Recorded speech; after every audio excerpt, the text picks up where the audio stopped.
આજે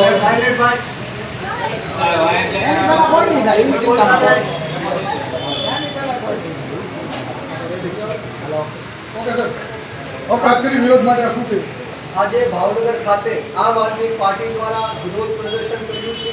જે રીતના નેક નામદાર પ્રજાવત્સલ્ય રાજવી કૃષ્ણકુમાર સિંહજીની આ પવિત્ર અને સંસ્કારી નગરીને કલંકિત કરવાનું કામ આ ભારતીય જનતા પાર્ટી અને હર્ષ સંઘવી દ્વારા કરવામાં આવ્યું છે। 10 નિર્દોષ હિન્દુ લોકોના જીવ આ ભારતીય જનતા પાર્ટી અને હર્ષ સંઘવીના કારણે લેવામાં આવ્યા છે।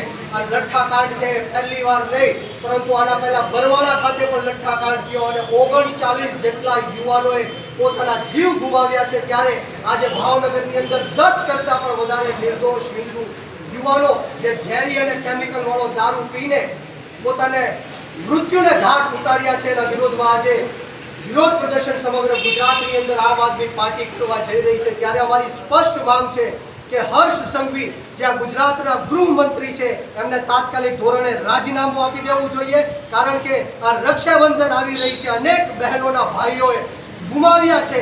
ત્યારે આ હર્ષ સંઘવીને સહેજ પણ શરમ હોય તો ઢાંકણીમાં પાણી લઈને ડૂબી મરવું જોઈએ, કારણ કે આ દારૂનો છેલ્લા 1 વર્ષમાં 10,000 કરોડ કરતા પણ વધારે કાળો વેપાર ગુજરાતની અંદર થયો છે।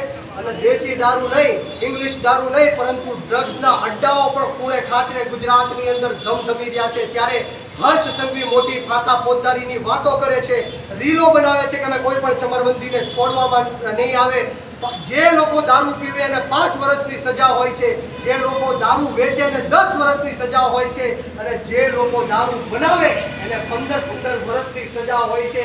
આજે હું હર્ષ સંઘવીને ચેલેન્જ આપું છું કે ગુજરાતની જનતા સમક્ષ તમે ડેટા મૂકો કે આજ દિન સુધી તમે કેટલા બુટલેગરોને ફાંસીના માછડા ઉપર ચડાવ્યા છે। ગુજરાત ગાંધી અને સરદારનું ગુજરાત છે, અને આ ગાંધી અને સરદાર